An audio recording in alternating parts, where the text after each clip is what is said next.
istirahat, setiap istirahat pasti Abu Jahal datangi Umayyah dulu. Hai Umayyah, kau berdiri pertama. Terus digiring Umayyah sampai tiba di Badar.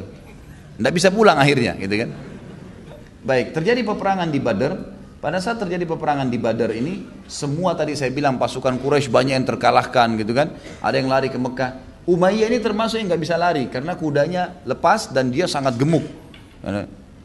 Pada saat dia lagi tidak bisa lari, dia berdiri di kancah peperangan. Ada Abdurrahman bin Auf lewat. Ini saksi bahasan kita di sini. Panjang lebar sebenarnya ini yang saya jelaskan supaya nyambung kisahnya.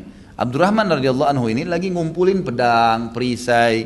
Ya ini ghanimah, harta rampasan perang. Dikumpulin, kemudian nanti dibagi rata oleh para pemimpin, oleh pemimpin perang. Itu Nabi SAW pada saat itu.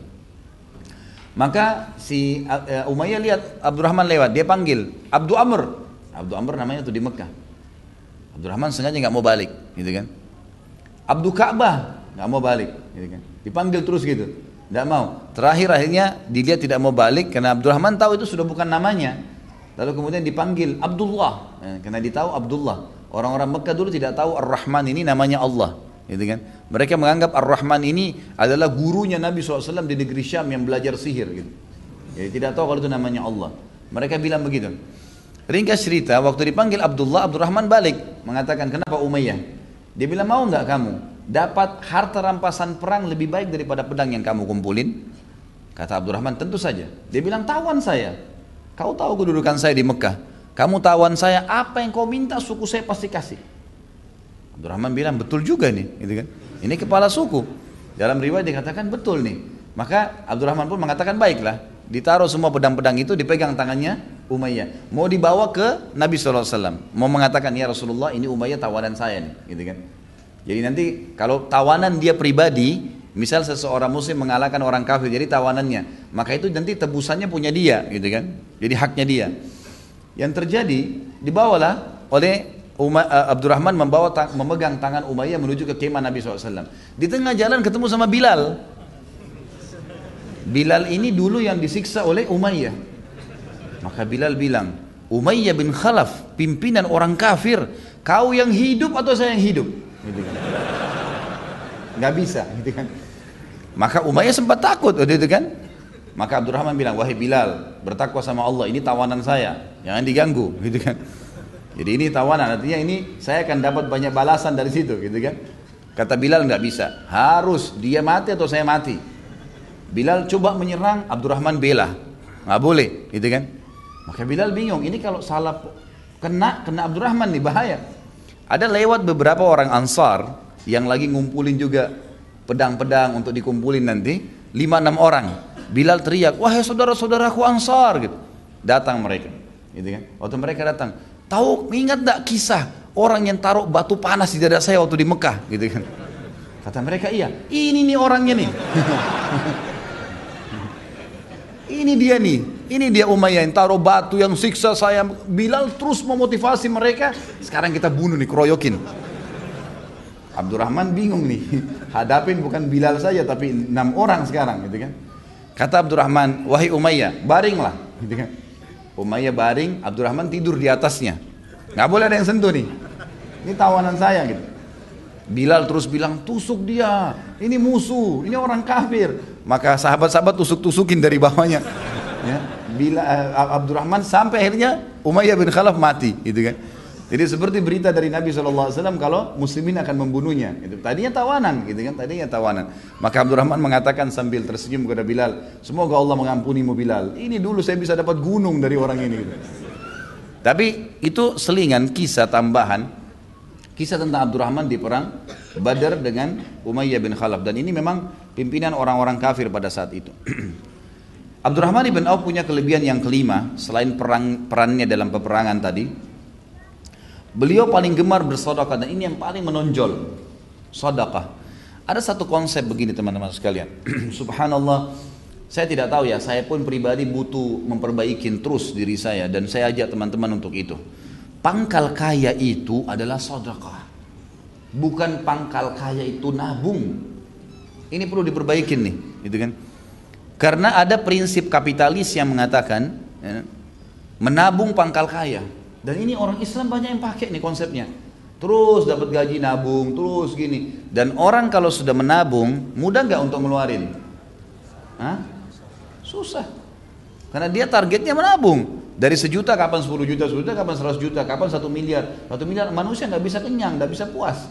Kata Nabi SAW, manusia tidak akan puas sampai tanah kuburan dimasukkan di mulutnya. Nggak bisa. Ini kalau antum mau punya mobil, begitu Allah kasih mobil, wah pengen 2 mobil, pengen ganti. Oh sudah ketinggalan nih, sudah 1 tahun yang lalu, dan seterusnya. Ya, manusia selalu tamak. Itu sudah sifat manusia, subhanallah. Kecuali yang Allah rahmati, yang punya keimanan dalam hatinya. Maka Abdurrahman memberikan pelajaran kepada kita, dan sebelumnya waktu kita bahas juga tentang Zubair bin Awam, Talha bin Ubaidillah, Ali bin Abi Thalib, Uthman bin Affan, Umar bin Khattab, Abu Bakar radhiyallahu anhum ajma'in, ini semuanya punya ciri khas teman-teman sekalian. Dan waktu itu yang membuat mereka jadi kaya raya, kayanya luar biasa, kayanya nggak bisa digambarin. Saya baca sampai saya bingung pakai kalkulator hitung hartanya Abdurrahman nih, gitu kan. Saya pakai kalkulator di kantor saya hitung. Luar biasa nih, kekayaan yang luar biasa. Sampai dia punya bongkahan-bongkahan emas, itu waktu mau dibagi sebagai warisan, karena sudah lama ya ditaruh, jadi melengket emas itu satu sama yang lain, itu harus dipukul dengan kampak. Dan yang memukulnya sama kampak itu memotong emas, dipotong emas seperti potong daging, gitu kan. Itu sampai tangannya luka orang-orang itu, saking banyaknya. Subhanallah. Kata kuncinya mereka jadi kaya raya dan melimpah hartanya justru karena sedekah. Ini yang penting nih. Dan mereka bersedekah itu bukan insidental menunggu orang minta, bukan. Ciri khas mereka adalah mereka keluar mencari orang. Ini yang hilang dari kita nih. Jadi kita mungkin ada yang suka gemar sedekah, tapi pada saat lihat, oh ada orang miskin, kesian, kasih. Itu sudah umum teman-teman sekalian. Yang tidak umum, programkan tiap hari keluar cari orang miskin sedekah. Ini ciri khasnya sahabat nih. Jadi mereka menganggap itu program hidupnya. Bahkan di kalangan ahli sejarah mengatakan para sahabat melihat memberikan sedekah di jalan Allah lebih mereka dahulukan daripada mengisi perutnya yang sedang lapar. Bayangin. Jadi artinya mereka tidak mau makan sampai sudah sedekah dulu. Sampai seperti itu. Jadi sedekah itu merupakan sebuah program hidup. Dan subhanallah, dengan sedekah ini terbuka luar biasa pintu-pintu yang tidak masuk di akal kita sudah, gitu kan. Kalau mau pakai hitung-hitungan manusia, mau pakai sistem-sistem kapitalis dan non muslim sekarang ini nggak nyambung sudah. Susah sekali. Gitu kan? Karena bagi mereka mengeluarkan berarti secara matematika berkurang, kan gitu.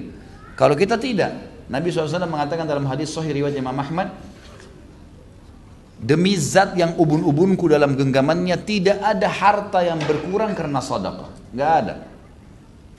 Dan tidak ada seorang hamba yang bertawadhu merendah karena Allah kecuali Allah akan muliakan dia, gitu kan. Jadi memang penyampainya jelas konsepnya. Jadi sedekah itu membuka pintu rezeki, rahasianya itu. Keluarkan akan datang. Hadis Bukhari berbunyi, ya bena Adam, kata Nabi SAW, Allah berfirman, ya bena Adam, anfik alaik. Wahai anak Adam, berinfak dulu di jalanku, baru aku bukakan. Coba kita bersedekah ini. Dan sedekah ini nggak boleh setengah-setengah. Emang betul-betul harus yang terbaik. Ya, kita berikan yang terbaik. Bagaimana kita mengeluarkan di jalan Allah Subhanahu Wa Taala dengan tidak ada pamrih. Karena kita tidak bisa teman-teman sekalian mendapatkan ikan paus dengan pakai ya pancingan yang kecil. Untuk mendapatkan ikan paus, ikan yang besar, itu butuh kapal-kapal tanker yang besar, gitu kan. Artinya, korbankan sesuatu yang besar, akan datang yang besar. Dan Allah Subhanahu Wa Taala dengan kemahamurahannya, kita kalau keluarin 1 juta nih, Allah nggak balas 1 juta, enggak. Allah Subhanahu Wa Taala akan balas kita 100 juta, lebih besar. Efek ibadah itu kalau kita kerjakan, balasannya berlipat-lipat. Kita sudah tahu balasannya 10 sampai 700 kali lipat. Ini bukan hanya dalam masalah pahala puasa, masalah sholat, tidak. Masalah sedekah itu pasti dijanjikan bisa 10 sampai 700 kali lipat yang dibalaskan. Itu sudah jelas. Tadi hadis berbunyi tidak akan berkurang harta karena sedekah. Kalau kita keluarkan sebagai ibadah, itu akan dibalas oleh Allah 10 sampai 700 kali lipat. Ini janji. Dan kita tahu innallaha la yukhliful mi'ad. Allah tidak akan pungkiri janjinya. Wa man asdaqu minallahi qila. Siapa yang lebih jujur daripada Allah dalam pernyataannya? Enggak ada. Ini janji. Ini ciri khasnya sahabat. Tahu betul janjinya Allah. Tahu betul apa yang disampaikan Nabi SAW benar. Enggak mungkin salah. Maka mereka terapkan dalam kehidupan mereka. Coba diperhatikan bagaimana perilaku-perilaku para sahabat pada saat mereka bersedekah. Mereka selalu memberikan yang terbaik. Bahkan yang mereka berikan itu minimal sama dengan apa yang tertinggal di hartanya. Jadi misalnya mengeluarkan setengah harta, itu minimal perilaku mereka itu. Jadi ada yang mengeluarkan sampai seluruh hartanya dikeluarkan. Ada yang mengeluarkan minimal setengahnya. Ini luar biasanya. Mereka selalu melakukan perbuatan tersebut dengan keyakinan ini tidak akan berkurang harta karena bersedekah. Allah subhanahu wa ta'ala akan mengembalikan kepada kita berlipat-lipat ganda. Dan diantaranya bukti nyata Abdurrahman ibn Auf. Abdurrahman radhiyallahu anhu, pada saat tiba perang Badar, beliau sempat bersedekah dengan 2000 dinar. Dan pada saat itu Abdurrahman di perang Badar masih baru memiliki harta 4000 dinar dikatakan. Jadi seluruh uang yang dia miliki itu 4000 dinar. 1 dinar ini teman-teman sekalian kalau kita kurskan di hari sekarang sekitar 1.600.000. 1 dinarnya, gitu kan? Ini subhanallah kurang lebih nilainya itu 32 miliar. Keluarkan di jalan Allah setengah yang kita milikin. Gini ada deh contoh rasional, teman-teman coba kalau pas lagi di kantongnya sekarang ada 50.000 dua. Anggaplah uang 50.000 satu utuh, yang 50.000 kedua itu ada pecahan 10.000, 5.000, 1.000. Kemudian lewat celengan masjid, lewat fakir miskin, kira-kira yang mana antum keluarkan? Hah? Kira-kira bisa nggak, mampu nggak melawan jiwa kita untuk menarik yang 50.000 utuh, bukan pecahan, yang 50.000 utuh. Abdurrahman memberikan pelajaran kepada kita teman-teman sekalian, rasa yang ada secara eksternal dari tubuh dan perasaan yang ada internal dalam tubuh itu ditundukkan untuk Allah subhanahu wa ta'ala. Luar biasa. Jadi ini ditundukkan untuk Allah. Ini penting ya. Rasa takut, rasa suka, rasa sedih, rasa tunduk, kan itu. Semua dikembalikan kepada Allah subhanahu wa ta'ala. Abdurrahman radhiyallahu anhu memiliki setengah harta dan masih baru menggalang ya usahanya. Maka yang dia keluarkan pada saat dipanggil jihad setengahnya. Langsung 2000 dinar pada saat itu dikeluarkan oleh Abdurrahman. Ia juga menyumbangkan pada saat ya waktu yang lain, yang paling sering dia lakukan adalah begitu dapat keuntungan maka dia langsung, kalau kita sekarang mungkin mobil pick up ya, dia langsung menyiapkan 1 ekor unta, 3 ekor unta. Bahkan disebutkan dalam riwayat yang masyhur tentang beliau seringkali setiap dapat keuntungan pasti membeli unta. Unta itu dilengkapi dengan, kalau zaman dulu tuh memang dilengkapi ada unta khusus untuk mengangkat barang. Jadi penuh dengan perangkat-perangkatnya, ya, kantong-kantong dari kulit yang memang mengangkat barang-barang yang berat. Jadi nanti orang kalau beli, biasanya orang beli untahnya dengan beli juga barang-barang yang ada di atasnya. Kalau kita sekarang pick up dan semua perlengkapan barang dagangannya. Abdurrahman ini seringkali, gitu kan, begitu dapat keuntungan, dia tidak pikir menyimpannya, tapi dia membeli sampai 700 ekor unta. Dan 700 ekor unta ini memenuhi jalan-jalan Madinah dengan dagang-dagangannya. Setelah penuh ini, padat, macet gara-gara 700 untanya Abdurrahman memenuhi jalan Madinah. Lalu pegawainya salah satu mengiklankan, Abdurrahman mengiklankan untuk kalian, silakan ambil semaunya. Penuh, macet, padat jalan Madinah diiklanin. Sampai masyarakat Madinah dalam riwayat dikatakan menganggap harta Abdurrahman harta mereka sendiri. Karena Abdurrahman selalu setiap orang datang mau utang diutangkan. Setiap ada orang datang mengeluh punya utang dilunasi. Dan setiap orang ada tidak pernah menolak. Orang mengatakan saya butuh ini langsung dikasih. Enggak pernah. Sampai masyarakat Madinah mengatakan kami makmur di sebelahnya Abdurrahman. Jadi sangat luar biasa. Mendatangkan 700 ekor unta dengan seluruh apa-apa yang ada di dalamnya, gitu kan? Itu kemudian dibagi cuma-cuma. Ini bukan 1-2 kali ya.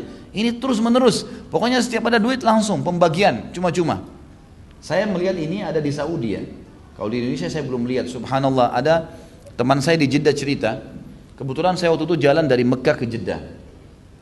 Ada satu mobil tangki air. Ternyata itu air zam-zam. Kayak kita biasa yang air dibeli 5.000 liter gitu kan. Ada mobil tangki dibeli. Nah ini orang ini ternyata terkenal kisahnya dan dia sudah meninggal, semoga Allah rahmati. Orang ini ternyata diteruskan perilakunya oleh anak-anaknya. Jadi ada satu mobil tangki itu memang tidak terlalu kelihatan, tapi kalau diperhatikan pasti lihat. Mobil itu kalau saya setahu saya sampai hari ini masih ada. Mobil ini selalu dibayar oleh pemiliknya dari Jeddah ke Mekah khusus untuk mengambil air Zam-Zam, kemudian ditaruh di pinggir jalan. Itu siapa saja yang mau ambil air Zam-Zam silahkan, tinggal bawa galonnya isi, ulang gratis. Jadi dia nggak usah jauh-jauh ke dekat air Zam-Zam dekat haram, tapi dia boleh ambil di situ. Masyarakat banyak ambil. Subhanallah, waktu orang ini meninggal, pemiliknya ini, itu ditemukan waktu itu lagi panas sekali Saudi, sampai kering, tanah itu sampai pecah. Dan waktu mereka gali itu karena tidak ada air, itu keras sekali tanahnya. Subhanallah, waktu digali kuburannya basah, lembab, gitu kan, ada air. Ini contoh, dan saya lihat ini perilaku yang tidak ada di negara kita. Subhanallah, bagaimana mereka membagi-bagi cuma-cuma. Di musim haji itu sudah biasa. Saya pernah waktu tahun 92 ya. Waktu itu saya masih SMA. Kemudian saya di Madinah, saya sama sepupu saya, kebetulan ada sepupu saya dari Makassar, sama-sama saya kuliah di sana dulu, sekolah di sana. Waktu itu musim haji, saya bilang sama dia, ayo kita haji aja berdua. Karena dari Madinah dekat, naik bus, kemudian coba kita haji. Waktu itu saya bercanda sama dia, kita haji umum sajalah, ya. Kita melihat fenomenanya seperti apa. Tidak ada bus, nggak ada kemah, nggak ada bekal makanan. Waktu itu beasiswa masih belum keluar. Uang di kantong itu sekitar 200 real saya pegang. Bayar bus 80-an kalau nggak salah waktu itu. 60 real kita bayar bus. Sisanya ini untuk bekal nih. Maka yang saya lakukan, saya sama-sama masuk sampai ke Mina. Kemudian di Mina kami jalan kaki ke Arafah. Jadi ada memang disiapin untuk berjalan kaki gitu. Jauh tapi orang jalan kaki lebih cepat. Itu selama saya haji 6 hari teman-teman sekalian, dari Mina ke Muzdalifah, ke Arafah, Arafah ke Muzdalifah, Muzdalifah ke Mina lagi selama 4 hari sampai hari Tasyrik. Saya tidak pernah ngeluarin 1 real pun untuk makanan dan minuman. Sepanjang jalan makanan dan minuman gratis. Sepanjang jalan. Subhanallah, di pinggir jalan tuh di musim haji penuh dengan kontainer-kontainer, gitu kan? Itu 1 kontainer isinya mungkin bisa jutaan dus susu, yang besar-besar kontainernya. Itu dibuka, mereka teriak, Sabilillah. Sabilillah di jalan Allah. Mau jemaah haji pada ngumpul, dikasih, lempar-lemparin sampai habis. Besok datang lagi kontainer baru. Begitu terus setiap hari. Kita kalau haus tinggal ketuk, buka, minta, dikasih. Makanan, orang yang bawa makanan dimasak sendiri di rumahnya, nasi dan banyak sekali. Subhanallah, orang kalau haji jalan itu di sana itu hiduplah gitu. Makan minum semuanya, dan itu sepanjang jalan di mana-mana ada yang bagi buah-buahan, ada yang bagi minuman, ada yang bagi macam-macam, gitu kan. Dan ini perilaku yang luar biasa ini, yang mungkin memang masih belum ada di kita, gitu ya. Subhanallah, untuk membagi buka puasa saja kita kadang-kadang di jalan tuh masih sedikit sekali, padahal pahalanya besar, gitu kan. Saya coba kemarin suruh pegawai saya, ayo Ramadan di depan restoran aja buka, kasih orang-orang yang lewat. Itu orang sempat heran, ada bagi air sama kurma saja, sama apa yang bisa dibagi. Ini cuma-cuma ya, nggak dibeli. Ya iya, cuma-cuma dikasih. Mereka heran kenapa ada orang berbuat seperti itu gitu. Padahal sebenarnya ini perilaku yang sederhana. Bagaimana dengan Abdurrahman tuh? Unta lengkap dengan seluruh barang-barang dagangannya, gitu kan? Sebagian ahli sejarah coba lebih dalam membahas, 1 ekor unta itu bisa mengangkat beban sekitar minimal 60 kilo di kanan dan 60 kilo di kiri, jadi 120 kilo beban. Ada yang mengatakan ada jenis unta bisa mengangkat sampai 200 kilo, 400 kilo barang-barang kebutuhan ya, kemudian itu dibagi cuma-cuma, habis sudah. Jadi sedekah itu program hidup, luar biasa. Nah, ini hal-hal mendasar yang mesti kita tahu teman-teman sekalian. Dan ingat, ini perilaku sehari-hari, jadwal sehari-hari. Saya pernah sebutkan bagaimana Syekh bin Baz itu memberikan makan 600 orang di pagi, siang, dan 600 orang di malam hari. Selalu di depan rumahnya dipasang AC, dibuka sufra, pokoknya orang sudah tahu ini orang makan di sini nih. Gratis, tukang sapu jalan, apa segala datang mampir. Itu luar biasa. Maka perilaku-perilaku seperti ini yang masih belum ada, padahal ini perilaku yang baik sekali. Kemudian beliau seringkali begitu untung dagangan, gitu kan, langsung menghabiskan pada saat itu keuntungannya. Ini perilaku Abdurrahman. Dalam kisah riwayat yang sahih disebutkan, beliau pernah mendapatkan 1 peti emas keuntungan, 1 peti emas keuntungan dagangan. Jadi ini selalu tiap hari bersedekah, tiap hari berdatang. Dia bilang sama istrinya, waktu istrinya tanya, kenapa kau kepikiran? Apa yang pikir apa Abdurrahman? Dia bilang, saya kepikiran nih, 1 peti emas ini saya belum pernah dapat untung sebanyak ini nih. Lalu apa yang kau ingin lakukan? Dia bilang, saya ingin sedekahkan. Ya. Perhatikan ini ummahat kita di sana di belakang, akhwat kita. Ini suaminya mau sedekah, keuntungan 1 peti emas. Kita ini kalau keuntungan 10 juta saja sudah mau antri di bank, gitu kan? Sudah antri panjang pun siap, yang penting bisa nabung. Subhanallah. Ini datang keuntungan 1 peti emas, mau disedekahin semua. Ini sedekah. Program pertama sedekah, bukan beli makanan, bukan beli baju. Istrinya juga tidak bilang sebentar, jatah saya mana? Enggak. Saya mau beli emas dulu, saya mau beliin dulu, enggak. Sedekahkan. Ini riwayat sahih menyebutkan waktu disedekahkan oleh Abdurrahman sama istrinya malam itu habis. Besok datang 2 peti keuntungan, enggak masuk di akal. Produk yang sama, jumlah yang sama, harga yang sama, untungnya double, gimana tuh? Hitungan matematika enggak masuk sudah, enggak bisa. Datang 2 peti, dalam riwayat dikatakan Abdurrahman sedekahkan. Hari ketiga datang 3 peti. Terus begitu.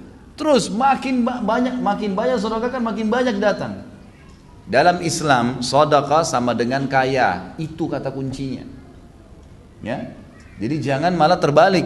Ini penting sekali. Dan sedekah itu makin banyak datang. Responnya harus begitu. Dan datangnya bukan setimpal dengan yang kita keluarin 1 juta datang 1 juta, enggak. Keluarin 1 juta datangnya 100 juta. Itu harus dengan keyakinan. Jadi teman-teman sekalian, materi seperti ini bukan, antum jangan datang di sini, ikhwah dan akhwat, ini datang cuma testimoni, mau tes saja. Majelis ilmu enak enggak ya? Rame-rame di Blok M dingin ada AC-nya, bukan itu. Ini bukan seremoni, bukan datang ngerame-ngeramein karena diajak teman. Oh sahib ana aja, bukan. Ini untuk antum ambil pelajaran, pulang praktekin. Itu yang penting. Berubah menjadi orang lebih baik. Dan ini manfaatnya, itu akan kita lihat langsung respon. Dan ini akan menambah keimanan ikhwah sekalian dan akhwat. Ini fakta lapangannya, dalilnya ada. Contoh historinya, ini yang sedang kita bahas ada. Sedekah akan mendatangkan kekayaan. Itu jelas sekali. Jelas sekali. Maka kenapa kita masih ragu dengan masalah-masalah seperti ini? Abdurrahman ibn Auf pernah kedapatan oleh beberapa masyarakat Madinah itu membagi-bagi di jalan 40.000 dirham. Bagi-bagi cuma-cuma. Datang dia pokoknya keluar dia bagi-bagi. 40.000 dirham itu sama dengan 2,2 M. Nah, dibagi-bagi. 2,2 M dibagi-bagi, coba bayangkan, gitu kan? Gak bisa nyambung dengan kita ini gimana, tapi luar biasa. Dan dia Abdurrahman dari nol ya, dari tidak punya baju tadi, baju cuma di badan, gak punya istri, jual cangkul pinjam sama orang. Tapi Allah Azza wa Jalla buktikan apa yang dia janjikan benar. Abdurrahman begitu dapat sedekah dulu. Sampai saya bilang tadi konsep dasarnya lebih penting mereka sedekah daripada makan. Ini luar biasa ini. Ya. Abdurrahman juga pernah membagi-bagi danahnya, harta yang dia miliki, begitu dapat keuntungan dari dagangannya 40.000 dinar. Kalau tadi 40.000 dirham, ini 40.000 dinar, lebih banyak, itu kurang lebih 6,4 M. Dibagi-bagi, habis semua. Sedekah ini bukan tanggung-tanggung ini. Coba antum sini yang hadir, sudah pernah sedekah 10 juta nggak?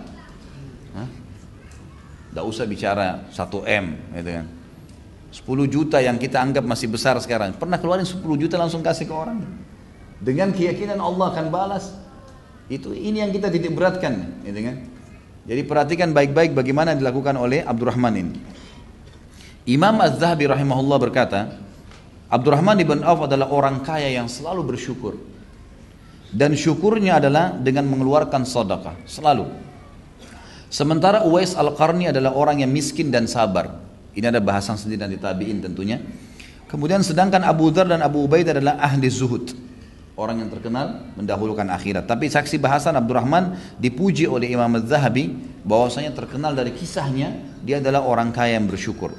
Tentu khilaf di antara ulama ya tentang kedudukan orang kaya bersyukur dengan orang miskin yang bersabar. Mana yang lebih afdal? Itu selisih panjang lebar, khilaf di antara ulama siapa yang lebih afdal. Tapi kesimpulannya kalau saya lihat adalah orang kaya yang bersyukur lebih afdal, gitu kan? Karena dia mendapatkan ya pahala dari sedekahnya. Gitu kan? Sementara sabar dia masih bisa dapatkan juga. Dan orang miskin tidak bisa mendapatkan masalah sedekah. Dalam hadis Bukhari ada sahabat-sahabat yang datang dan berkata, "Ya Rasulullah, sahabat-sahabat kami yang kaya mendahului kami. Karena kami sholat, mereka sholat. Kami puasa, mereka puasa. Tapi mereka mendapatkan pahala plus karena memberikan kepada kami bantuan, sedekahnya, gitu kan? Lalu beritahukan kepada kami, kata para sahabat, amal yang kalau kami kerjakan bisa minimal menyamai pahala mereka. Kata Nabi SAW, rutinlah baca subhanallah 33, alhamdulillah, Allah Akbar 33, rutin baca itu. Mereka amalkan, ternyata sahabat-sahabat Nabi yang kaya dengar, gitu kan? Mereka datang kepada Nabi SAW, ya Rasulullah, kata orang-orang miskin datang lagi, ya Rasulullah, sahabat-sahabat kami yang kaya itu dengar juga amalan itu, dia amalin juga, kan itu. Maksudnya ini sekarang beritahukan lagi kami amal lain gitu. Kata Nabi SAW apa? Dzalika fadlullahi yu'tihi may yasha. Itu ya karunia Allah yang Allah berikan kepada siapa yang dia inginkan. Teman-teman sekalian, kaya bukan karena kerja di sebuah tempat yang mewah, kaya bukan menjadi pejabat negara, kaya dengan sedekah. Ini sedekah nih, keluarin di jalan Allah. Itu penyebabnya dan tidak ada hitungan matematikanya nih, kayanya datang. Biar tidak punya usaha, rajin sedekah itu akan kaya. Itu sudah janji. Ini dari tadi saya teriak-teriak ini, kalau sampai keluar sebentar masih ada yang pelit, ini luar biasa. Kalau saya punya cambuk, saya cambuk. Oh iya, nggak bisa lagi. Ini sudah kata kunci rahasianya di situ. Sedekah dapat, gitu kan? Itu begitu. Kita kalau lagi makan satu bungkus makanan enak, coba beli satu bungkus yang sama, nilai yang sama, bawa siapa saja ditemui di jalan kasih, sedekahin langsung. Nilai seperti apa yang kita kasih itu luar biasa. Ada kepuasan diri, pahalanya ada, dan penyebab datangnya rezeki. Dan kalau kita kasih satu bungkus di jalan Allah, Allah nggak kasih kita satu bungkus teman-teman sekalian. Bisa sebulan antum ditraktir sama teman-teman nanti. Balasannya efeknya besar. Karena semua ibadah yang kita kerjakan itu efek balasannya dari Allah besar. Coba sholat duha. Kata Nabi SAW, di dalam tubuh manusia ada 360 sendi. Setiap hari harus manusia sedekah sebagai tanda syukur kepada Allah. Dan 2 rakaat sholat duha menggantikan sedekah 360 sendi. Berimbang nggak? 10 menit sholat, gitu kan? Atau 5 menit sholat dengan sedekah untuk 360 sendi. Berapa harganya sendi kita ini? Kalau satu sendi rusak, sendi jari aja. Coba tanya teman-teman kalau ada yang dari medis nih. Berapa kira-kira? 1 juta? 2 juta, 10 juta satu sendi. Ini baru sendi kecil, bagaimana kalau sendi semuanya? Anggap 1 juta satu sendi. Kita harus sedekah 360 juta per hari.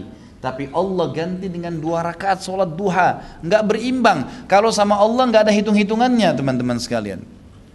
Nggak ada kalkulatornya sama Allah ini. Buang jauh-jauh hitungan antum yang biasa antum pakai di komputer, pakai di HP, pakai itu jauh, sama Allah nggak ada itu. Dalam hadis Muslim, siapa yang puasa sehari di jalan Allah, sunnah atau wajib, Allah jauhkan dia dari neraka 70 tahun. Nggak berimbang puasa sehari dengan 70 tahun, nggak bisa. Sama dengan memberikan makan satu bungkus, memberikan satu lembar baju. Bukan seperti itu balasannya, berlipat-lipat datang. Sedekah penyebab kaya, bukan ijazah, gitu kan? Ini harus difahamin. Berapa banyak orang jadi sarjana miskin, minta-minta di jalan, gitu. Tapi ini sedekahnya yang harus dihidupkan. Kemudian kita lihat di sini, ia juga membagikan hartanya untuk veteran Badr. Di satu waktu Abdurrahman bilang, iklanin, saya mau khusus yang masih hidup dari yang pernah ikut Badr. Jadi Badr ini punya kelebihan sendiri teman-teman sekalian ya. Karena orang Badr, orang yang ikut perang Badr ini termasuk Abdurrahman punya manaqib di sini, punya kelebihan karena beliau hadir di Badr. Khusus orang Badr itu yang pegang bukunya ada di halaman 446 ya. Allah Subhanahu wa taala berfirman, "I'malu ma syi'tum ya, faqad ghafartu lakum," kata Allah. Berbuatlah semau kalian karena aku telah mengampuni dosa-dosa kalian. Semua yang hadir di Badr diampuni dosanya. Kata sebagian ulama tafsir, walaupun ada orang yang pernah ikut Badr, setelah Badr dia bermaksiat asal dia tidak murtad, Allah langsung ampuni. Karena di zaman Umar bin Khattab pernah ada satu ahli Badr, itu subhanallah berjalan waktu, zaman khilafahnya Umar, tapi saya lupa namanya orang ini, masyhur kisahnya. Kemudian dia mabuk, sempat lalai, mabuk di Irak. Ya. Ketahuan, si fulan mabuk, Umar bin Khattab menerapkan orang mabuk 80 jerah dicambuk. Gitu kan. Waktu Umar disampaikan si fulan pernah hadir di Badr, mabuk, kata Umar jangan dicambuk. Kata mereka, kenapa Anda beda-bedakan? Dia bilang, bukankah kalian dengar firman Allah, wa qul i'malu ma syi'tum faqad ghafartu lakum? Allah sudah bilang untuk ahli Badr, semua yang pernah hadir berbuat semau kalian Allah sudah ampuni, khusus Badr nih. Maka Abdurrahman menganggap memang penting buat mereka nih, penting buat kedudukan itu. Apa yang beliau lakukan? Beliau iklankan semua veteran Badr akan dapat uang dari saya. Dan waktu itu dia mengeluarkan untuk ahli Badr sekitar 400 dinar maaf. 400 dinar ini kalau kita kali 1.600.000 kurang lebih 640 juta. Salah satu yang terhitung veteran Badr, walaupun dia tidak hadir, adalah Utsman bin Affan. Karena waktu Nabi SAW sedang Badr, Nabi SAW mengatakan ada saudara-saudara kalian di Madinah yang tidak ada kalian lewatin sebuah lembah, kalian menghadapi apapun, ya kecuali ikut dengan pahala bersama kalian. Karena mereka ditahan dengan uzur. Dan Nabi SAW yang menyuruh Utsman untuk tinggal mengurus istrinya Ruqayyah, anak Nabi SAW yang sedang sakit. Maka Nabi SAW pun pada saat pulang dari Badar menyendirikan ghanimah, harta rampasan perang buat Utsman. Waktu itu Utsman bin Affan kaya raya. Bahkan Utsman ini bersaing dengan Abdurrahman, sudah kita jelaskan di kisahnya. Kaya raya luar biasa dan juga karena luar biasa sedekahnya. Waktu Abdurrahman memberikan bagi-bagi untuk 100 orang veteran, berarti Utsman masuk. Dan waktu itu Utsman kaya raya, Utsman juga terima. Orang-orang tanya, wahai Utsman, kenapa anda terima uangnya Abdurrahman? Artinya 400 dinar ini nggak ada nilainya buat anda, sudah luar biasa triliunan uangnya gitu kan. Untuk apa ambil lagi? Apa kata kesaksian Abdurrahman ya? Dia mengatakan uangnya Abdurrahman adalah uang yang halal, suci, bersih dan berkah. Ini tidak ada. Uangnya Abdurrahman gak ada syubhatnya, jangankan haram, syubhat gak ada. Maka saya mau menikmatin uang halal itu. Itu luar biasa. Sampai Utsman bin Affan pun mengambilnya. Di sisi yang lain, Abdurrahman terkenal suka membebaskan setiap hari 31 budak. Rutin. Budak ini mahal ya, manusia. Sekarang ini budak ada di Mauritania. Informasi saya dapat dari teman-teman di Saudi, satu-satunya negara yang masih ada budak turun-temurun, dan mereka biasanya teman-teman di Saudi itu kalau mau membayar kafarah, denda, kan kalau orang berhubungan suami istri di siang hari Ramadan, dendahnya itu bebasin budak, kalau nggak bisa puasa 2 bulan berturut-turut, kalau nggak bisa maka dia memberikan makan 60 orang miskin. Baik.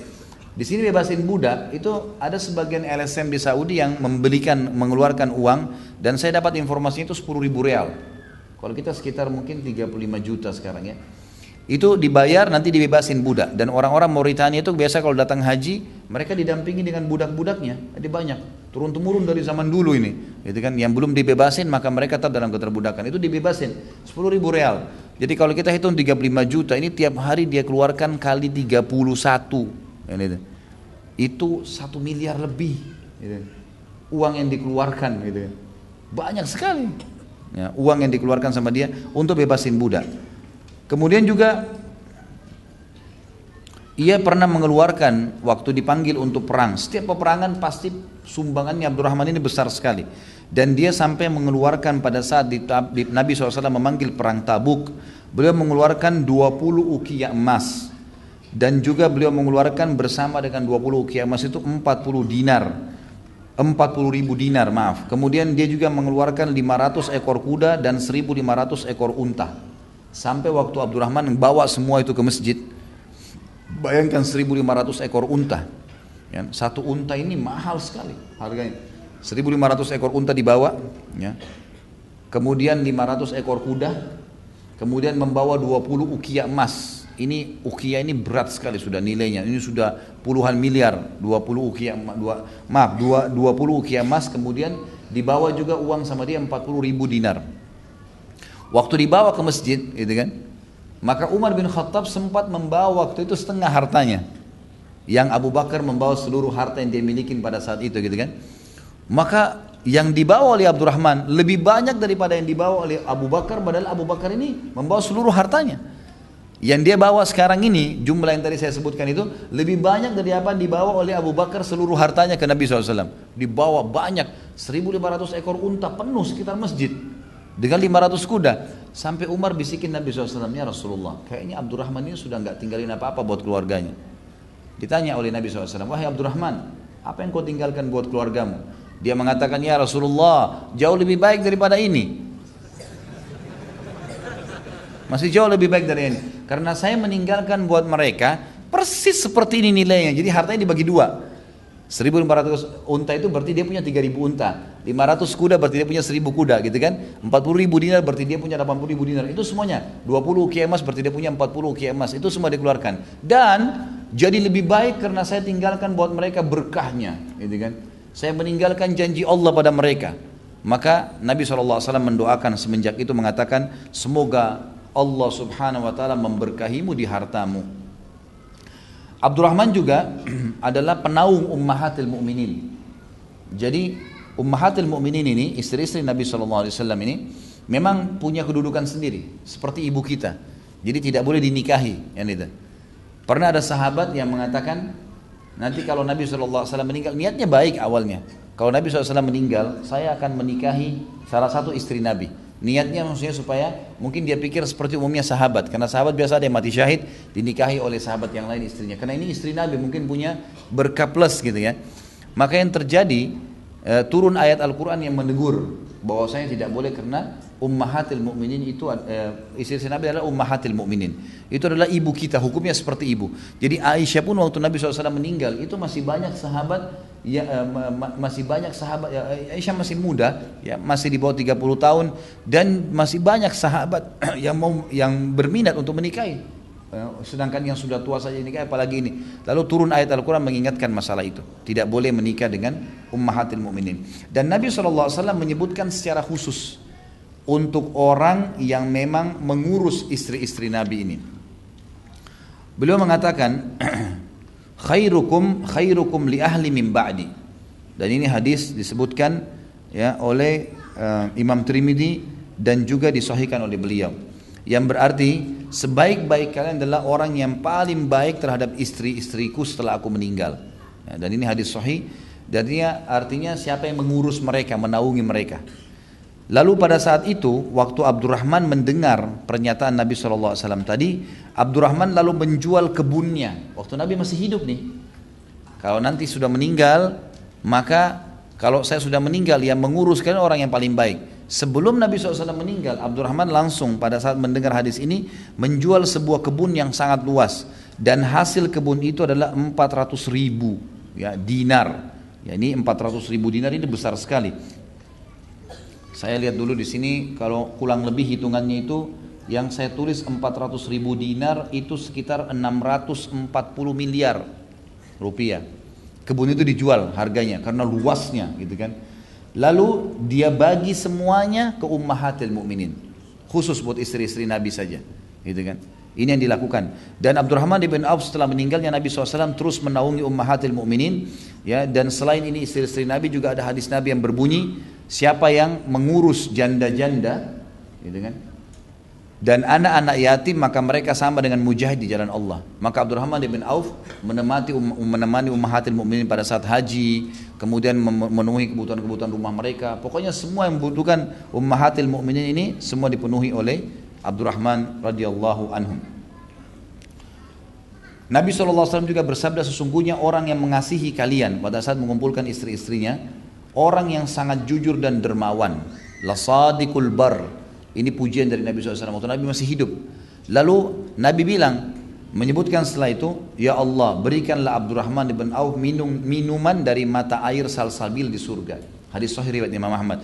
Jadi dari hadis ini ternyata Nabi SAW sudah tahu yang akan menaungi istri-istri nanti yang lebih banyak adalah, yang paling banyak adalah Abdurrahman. Pada saat beliau meninggal dunia, beliau sempat meninggalkan 4 orang istri, dan masing-masing istri mendapatkan 80.000 dinar. Harta warisan ya, 80.000 dinar atau sama dengan 12,8 M. Ini yang harta ditinggalkan untuk masing-masing istri. Perlu teman-teman tahu, istri itu kalau punya anak, seseorang muslim meninggal, punya istri dan punya anak. Kalau punya anak, maka si istri mendapatkan 1/8 dari harta, gitu kan? Maka di sini 1/8 berarti 12,8 M setiap istri dapat, kan dia punya 4 orang istri. Itu kalau dikali 4, karena 4 masing-masing dapat 12,8 M. Itu berarti jumlahnya sekitar 51,2 M. Ini 1/8 hartanya. Karena memang istri dapat 1/8. 1/8 itu 51,2 M itu dibagi 4. Jam berapa ini? 11/4. Ya, nanti ingatin kalau sudah mau duhur ya. Kalau saya ngomong ini memang akhirnya berhenti-berhenti. Ya. Masya Allah. 5,2 M 51,2 M. Ini uang yang diberikan kepada istri-istri warisan saja, gitu kan. Berarti Abdurrahman bin Auf memiliki 8 kali lipat dari ini harta yang dia milikin, gitu kan. Jadi kalau kita hitung total hartanya itu bisa mencapai 40 sekian, ya, pokoknya di atas triliunan uangnya dia. Dan ini subhanallah sebagian ahli ulama mempertemukan ini dengan orang-orang terkaya di zaman sekarang, gitu. Orang terkaya di zaman sekarang itu kalau mau dipertemukan dengan harta Utsman bin Affan, dengan Abdurrahman bin Auf, ini cuma 1/1 dari 1/10 lah, ya, dari uang yang dimiliki oleh mereka.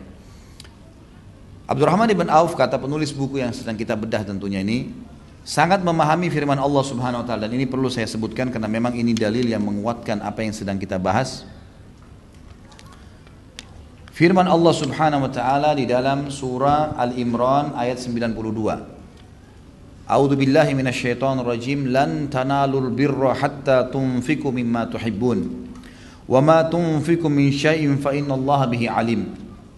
Yang artinya, kalian tidak akan pernah mendapatkan kesempurnaan balasan kebajikan, pahalanya maksimal sampai kalian menginfakkan apa yang paling kalian cintai. Dan apapun yang kalian infakkan, tentu hal itu sungguh Allah mengetahuinya. Ya. Al-Imran 92. Maka Abdurrahman pada saat turun ayat ini sangat memahami dan akhirnya dia mengamalkan. Semua yang terbaik menurut dia dikeluarkan di jalan Allah terlebih dahulu. Sampai-sampai kalau ada makanan yang dimiliki dan dia sangat gemar, maka dia akan mengeluarkan dari makanan itu terlebih dahulu kepada orang lain sebelum dia memakannya. Sampai pada tingkat itu. Jadi kalau kita tarik ke dalam semua kehidupan, mungkin kalau dia beli baju, dia suka, dia keluarkan baju yang sama dulu, itu kan baru dipakai sama dia. Terus begitu dalam segala hal. Pokoknya hidupnya sedekah. Intinya itu. Juga Abdurrahman memahami sekali, kata penulis buku At-Taubah 111 yang bunyinya A'udzu billahi minasyaitonir rajim. Innallaha ashtara minal mu'minina anfusahum wa amwalahum bi anna lahumul jannah بأن لهم الجنة يقاتلون في سبيل الله فيقتلون ويقتلون وعدا عليه حقا في التوراة والإنجيل والقرآن ومن أوفى بعهده من الله فاستبشروا ببيعكم الذي بايعتم به وذلك هو الفوز العظيم. Sesungguhnya Allah membeli dari orang-orang mukmin. Allah membeli dari kita diri dan juga harta mereka dengan balasan surga untuk mereka. Mereka berperang di jalan Allah sehingga mereka membunuh atau mereka terbunuh sebagai janji yang benar dari Allah di dalam Taurat, Injil dan Al-Quran.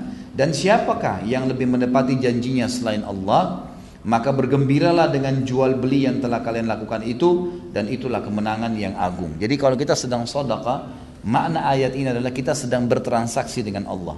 Maka Allah mengatakan bergembiralah, ya, bagi orang yang sedang melakukan transaksi itu dengan Allah Subhanahu wa ta'ala.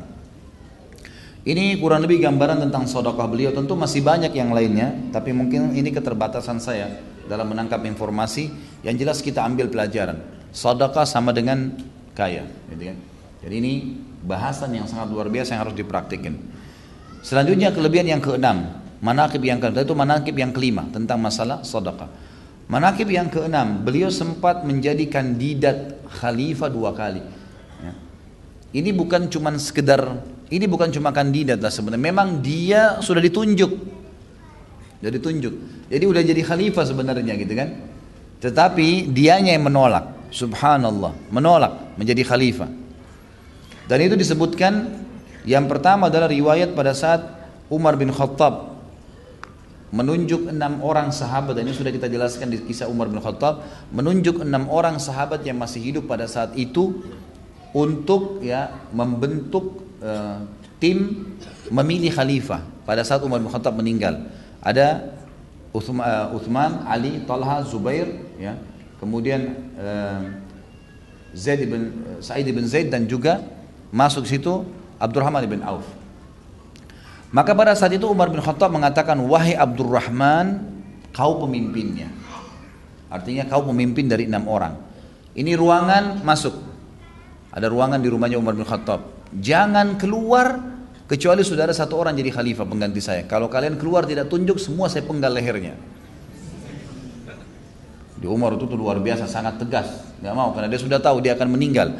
Waktu itu Umar bin Khattab memang memiliki lubang di perut beliau, waktu beliau minum susu itu sempat keluar karena dalamnya lubang itu kan.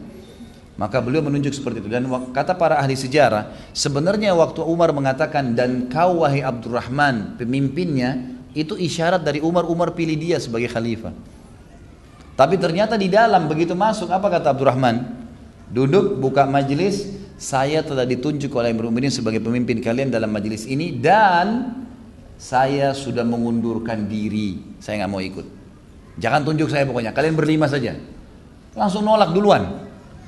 Padahal kalau dia mau, maaf tadi bukan Sa'id bin Zaid, tapi yang masuk adalah Sa'ad bin Abi Waqqas. Sa'ad bin Abi Waqqas ini sepupunya Abdurrahman. Kata para ahli sejarah, kalau seandainya Abdurrahman pada saat itu punya ambisi jadi khalifah, itu sudah selesai. Dia kalau dia mengatakan saya memilih diri saya, yang 5 orang pasti milih dia udah. Karena orang semua tahu siapa dia gitu. Atau kalau dia ambisi, dia nolak, dia akan tunjuk Sa'ad bin Abi Waqqas, juga sahabat Nabi yang mulia. Nanti setelah Abdurrahman ini insya Allah bulan depan kita akan bahas tentang Sa'ad bin Waqqas. Sahabat juga yang luar biasa. Tapi dia ada ciri khas yang menonjol yang lain ya. Dia menonjol dengan keberaniannya. Dialah nanti yang memimpin pasukan 12.000 pasukan menembus merutuhkan semua Persia dengan 250.000 pasukannya. Itu kita bicara masalah semangat jihadnya. Itu luar biasa memang. Dia bisa tunjuk sepupunya. Tapi ternyata subhanallah tidak, dibiarkan. Maka Abdurrahman memberikan instruksi, cobalah saling mengingat kelebihan kalian dari Nabi SAW. Maka 5 orang sahabat saling nunjuk. Saya dengar pernah Uthman begini, Nabi SAW bersabda. Uthman mengatakan saya pernah dengar Ali begini. Ali mengatakan saya pernah Talha begini. Zubair begini. Sa'ad begini. Saling nunjuk satu sama lain nih, supaya temannya jadi khalifah. Itu luar biasa. Kalau kita sekarang sikut-sikutan, gitu kan? Siapa yang mau jadi pemimpin? Pokoknya semuanya halal, yang penting jadi raja. Lupa kalau hari kiamat tanggung jawabnya luar biasa. Satu orang masyarakatnya tidak lapar, maka sudah cukup menghabisin semua tuh timbangan amal solehnya hari kiamat. Itu nggak gampang. Bodoh sekali orang kalau mau buru-buru berebut. Bagaimana kalau 10 orang yang lapar, 100 orang yang lapar, nyiapin musuh hari kiamat? Abdurrahman sangat faham masalah itu. Dia tidak mau. Ya, dia mengangkat tangan. Bukan di sini berarti orang kalau jadi khalifah semuanya buruk, enggak. Tentu kalau dia bisa jalankan positif saja. Ya, kalau dia bisa maksimalkan dia dapat pahala. Tapi kalau tidak, maka bisa jadi bumerang buat dia. Baik, itu yang pertama. Yang kedua, Abdurrahman menolak pada saat di zaman Utsman bin Affan. Dan ini kalau teman-teman pegang bukunya di halaman 451 sampai 452. Di situ ada riwayat disebutkan Abdurrahman bin Azhar rahimahullah, ini seorang tabi'in tentunya. Ini sekretarisnya Utsman bin Affan atau Utsman bin Affan jadi khalifah.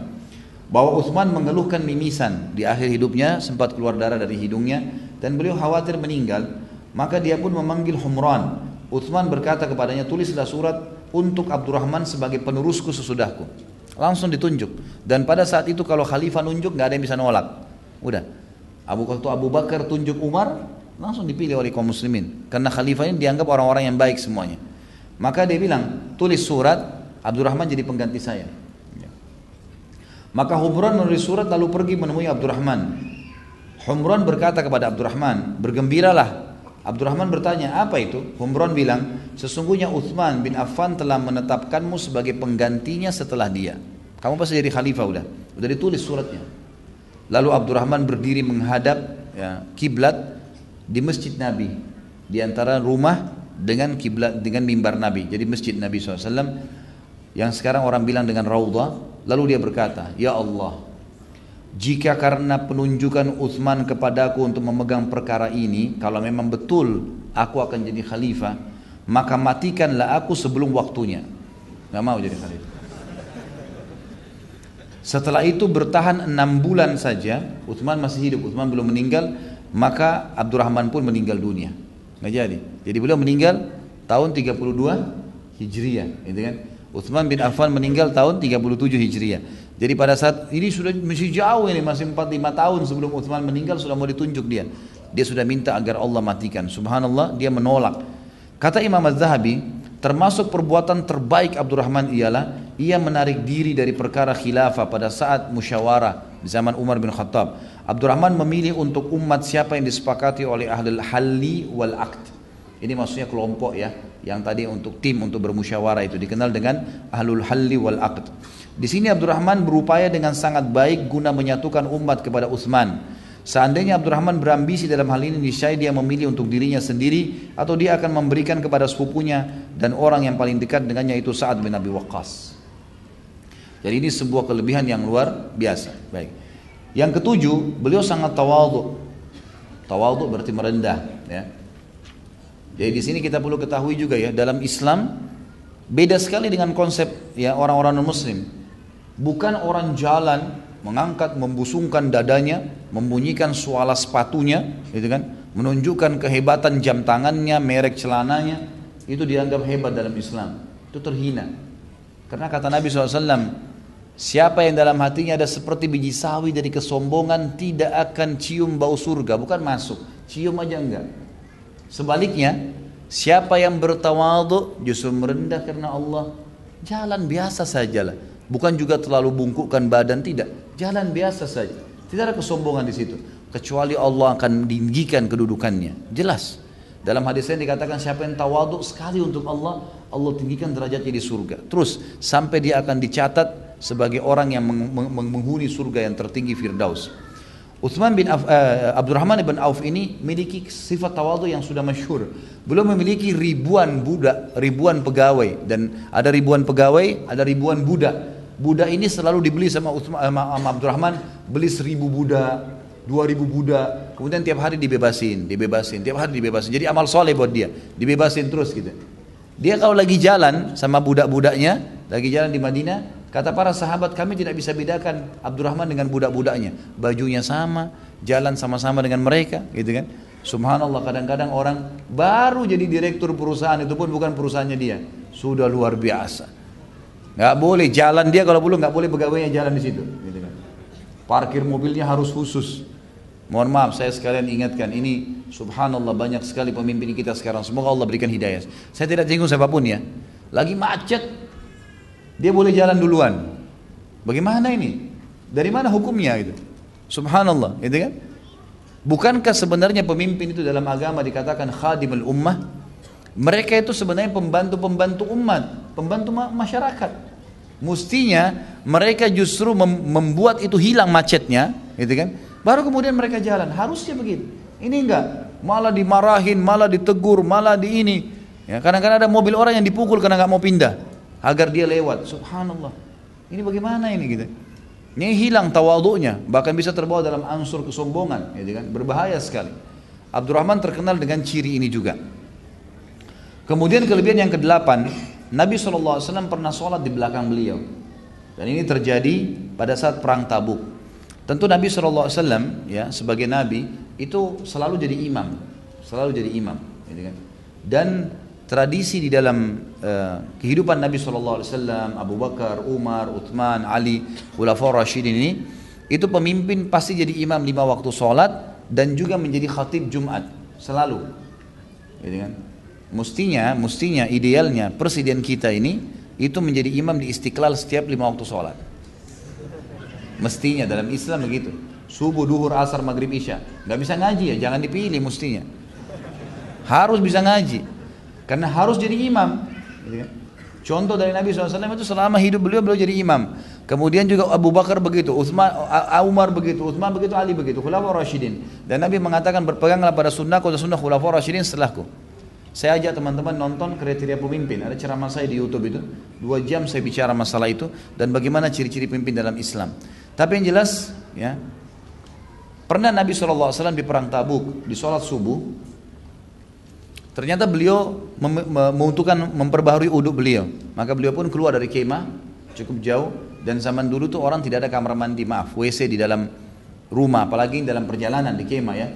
Jadi orang keluar ke padang pasir. Nabi SAW punya hajat, kemudian beliau perbaharui uduknya. Waktu beliau kembali karena mungkin lama dan ini di dalam peperangan ya, dalam peperangan Tabuk, maka orang-orang menunggu, khawatir subuh lewat, menyuruh Abdurrahman maju jadi imam. Maka Abdurrahman pun akhirnya maju jadi imam. Dan pada saat itu ada sahabat-sahabat Nabi yang lain. Abdurrahman yang ditunjuk oleh sahabat-sahabat umumnya. Abdurrahman jadi imam. Ternyata Nabi SAW datang, itu sudah masbuk 1 rakaat. Nabi ikut di saf belakang. Begitu selesai salam, Sahabat-sahabat salam mereka melihat Nabi SAW berdiri, mereka semua bertasbih. Subhanallah, ini takut salah nih.